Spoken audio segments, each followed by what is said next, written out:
Hello, welcome back to Loki's Librarian. If you are new here, welcome. I am your librarian, Katrina, and this is where I am reading through the enormous library of books that you see behind me, and then I give you a quick synopsis and tell you what I think about them.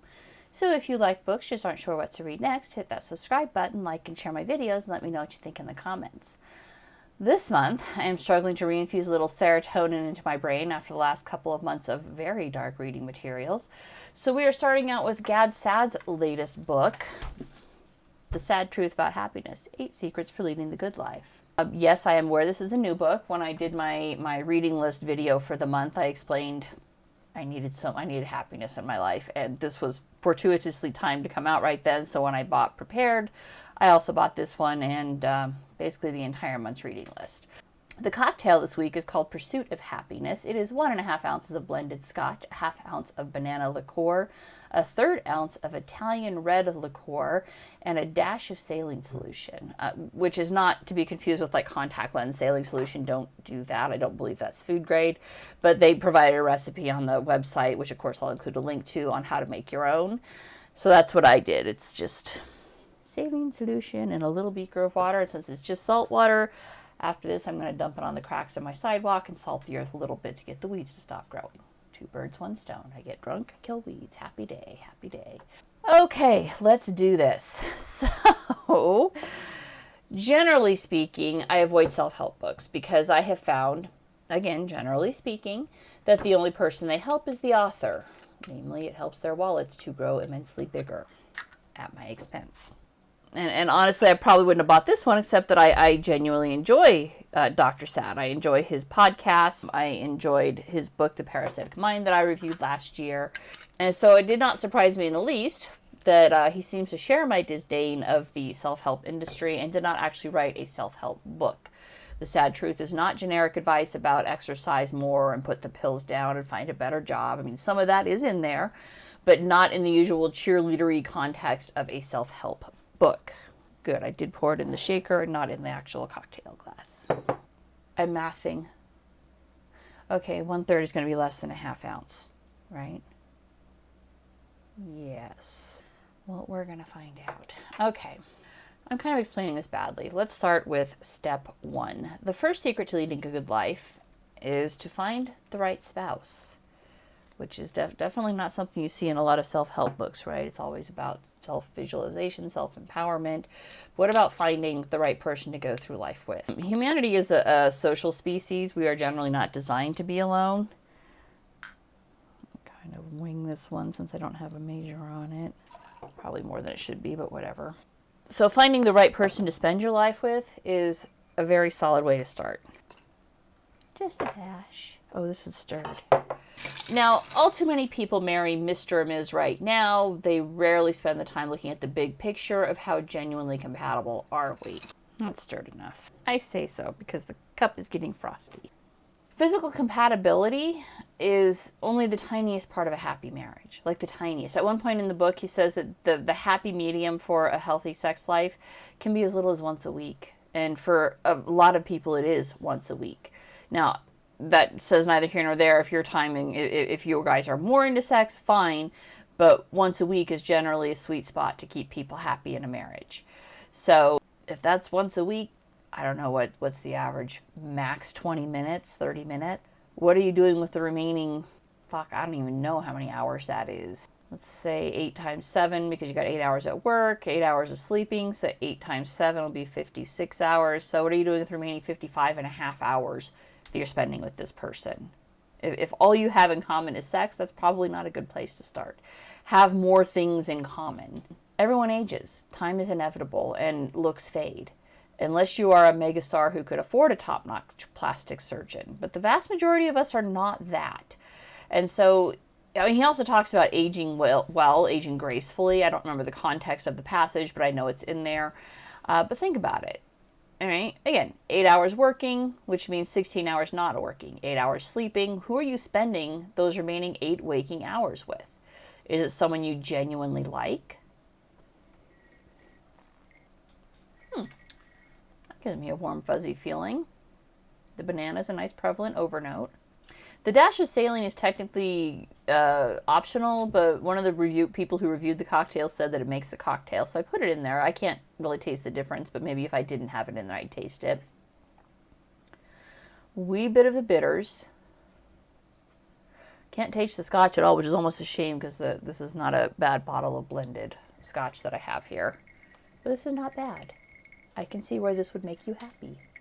And do you only like the person you're with right now? I mean, he did not go into the whole, is it better to live with someone before marriage? I mean, there's a ton of research on that out there for both sides of the argument. I was with my husband for 15 years before we married. The decision to not marry for that long was a mutual decision. There was never a point where one of us wanted to get married and the other didn't. We were completely in agreement on that, and that is probably exactly why we were able to be together for 15 years before we married, is because there wasn't this bitter contention of, dominance and who's going to force their will on the other. We agreed on things like that. Then we also had always a mutual liking and respect for each other. And when we argue, we're looking for the solution to the problem, not sniping at each other to score points. I mean, if your relationship is predicated on scoring points against your partner, then that is not a happy partnership. I mean, Reddit is riddled with stories of people who are in relationships like that. So pick the right spouse. Don't settle for what you can find, but you also don't have to kick everyone to the curb for not being perfect. Because, trust me, you ain't perfect either. Find someone that you can work through your problems together with, and you're willing to work on your imperfections with each other. So it can't be just you working on your imperfections. They've got to work on their imperfections too.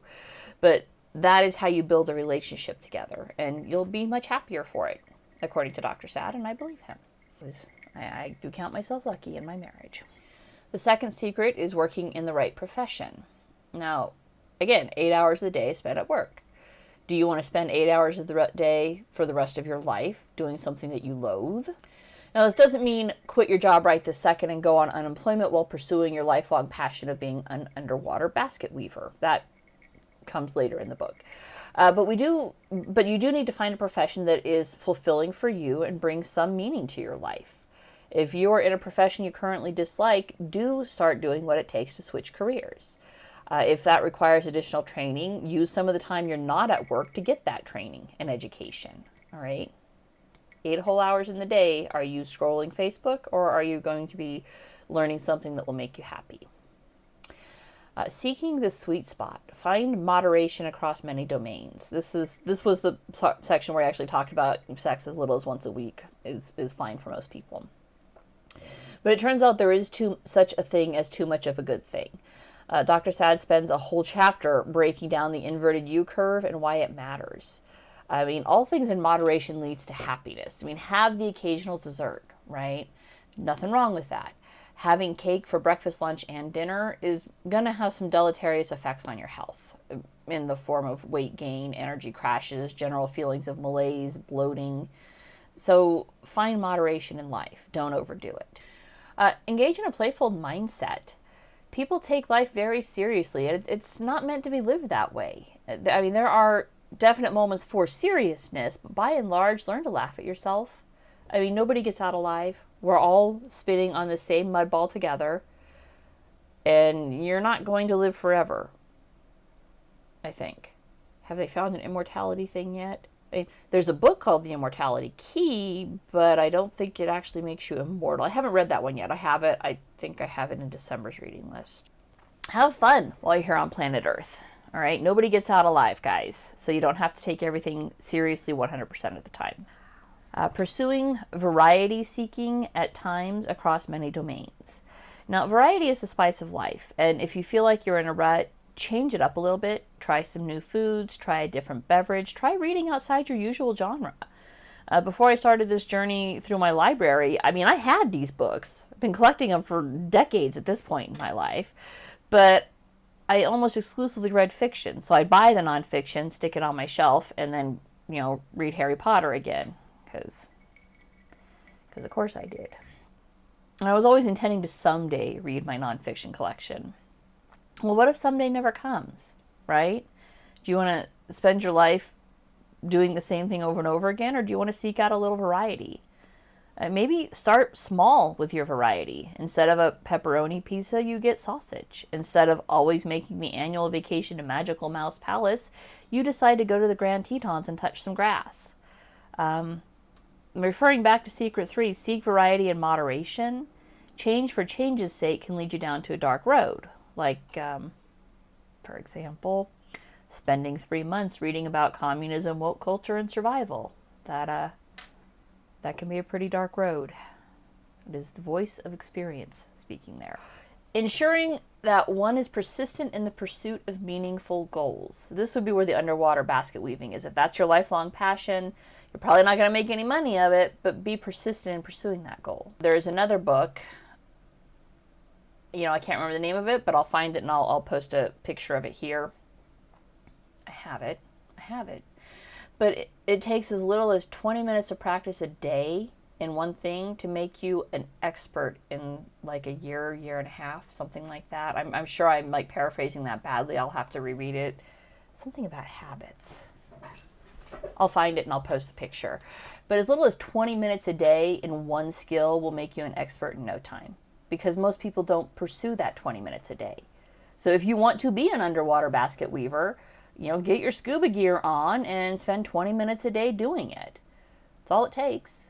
Spend 20 minutes a day writing your novel, your masterpiece. 20 minutes a day. Doesn't take much, but it'll build up. In that dark headspace I've been in these last few months because of what I've been reading, never focusing on the fact that while the material itself is completely awful, I'm achieving a goal that I set myself to read 1 book a week, which is impressive. I mean, there not to toot my own horn, but I'm going to toot my own horn here. There are people who struggle to read a book a year, and it's not because they don't want to read more, but because they have a hard time reading, period. And there is nothing wrong with that. Again, 20 minutes a day will make you really good at anything, and if you're one of those people who wants to read more but struggles, start small. Start with kids' books. All right? Start with Curious George. There's nothing wrong with that. Start with Harry Potter. Start with Percy Jackson. Because the storylines are meant to be engaging to pull in new readers. Not necessarily young readers, new readers. So if that's you, if you're struggling, start with the kids' books. Start with the young adult novels. There is nothing wrong with that. Some of my favorite books, not just Harry Potter, were originally written for quote-unquote young adults. And I still read them. So the fact that I am doing 1 book a week is amazing. Hell, I review a book a week. I read anywhere from 3 to 4 books a week, depending on what fiction I have in my rotation on any given time. So this is something that is meaningful to me, and I am persistent in pursuing that goal. And so this is something that despite the dark stuff I've been reading, I am happy about, and I'm proud of myself that I'm doing that. Another meaningful goal that I have is to exercise more, which is actually not about chasing serotonin, although exercise does boost serotonin naturally. I've just been having a hard time motivating myself to do that, which actually might be because of the lack of serotonin now that I think about it. One step I can take towards pursuing happiness is pursuing that meaningful goal. Being anti-fragile when dealing with failure. And I kind of feel like I have a good handle on this one. I mean, life has not always handed me what I wanted, and that's not always a bad thing. I've been turned down for jobs that I thought I desperately wanted, and now I'm quite grateful I didn't get. I mean, I had my business that I was running pre-COVID, and that went down in flames as a result of the pandemic, and let's just say I am not enamored these days with what would have been my customer base. So I'm kind of glad I don't have to kiss that particular set of asses for sales. Yes, I am. For more on anti-fragility, I highly recommend Saad's book, The Parasitic Mind. He covers in detail the dangers of the victim mentality. I mean, he does go into it here. Obviously, it wouldn't be Dr. Saad if he didn't. But the dangers of victim mentality that is being propagated and kind of sold whole cloth these days. But mostly, feelings of failure certainly lead you to darkness and depression. And so if you allow yourself to wallow in that, you're going to be in a dark and depressed place. And there's really no need for that. Rather than framing anyone's situation as I failed, frame it, what did I learn from this experience? I learned from my failed job applications that those jobs were not the right fit for me, and that who I am would not have been served by those positions. And I know God, even then I knew that part of the reason I wanted those jobs was the prestige of saying that I worked for X company, not Elon Musk's X, but just X in general. I'm going to have to find a new letter to pick on since he's apparently taken X now. I would be miserable in those positions, while my current job is wonderfully flexible. And as for the failed business, yes, it sucks. Of course it sucks. Nobody starts a business thinking, oh, I hope this fails for me. But you know what else sucks? Depending on people you genuinely dislike to be your customer base. The pandemic showed me a lot of who a lot of people are. So there was definitely some good that came out of that stage in life. I also learned during the pandemic that I am not the black thumb I thought I am. I can, in fact, grow a garden. So that was news to me. I mean, eventually pretending that you like your customers is going to catch up with you. They're going to figure it out because people aren't stupid. They know. And you can only fake authenticity for so long. I mean, so it is much better to do as the oracle at Delphi advised 2,000 years ago. Know thyself. I am great at sales if I like my customers. Minimize future regret by living an authentic life. There's that authenticity again. Generally speaking, the vast majority of people regret the things they didn't do rather than the things they did do. And this actually ties into the idea of seeking variety too. Are you going to regret visiting Magical Mouse Kingdom 8 years in a row, or will you regret never seeing Earth's natural beauty? Which will you regret more?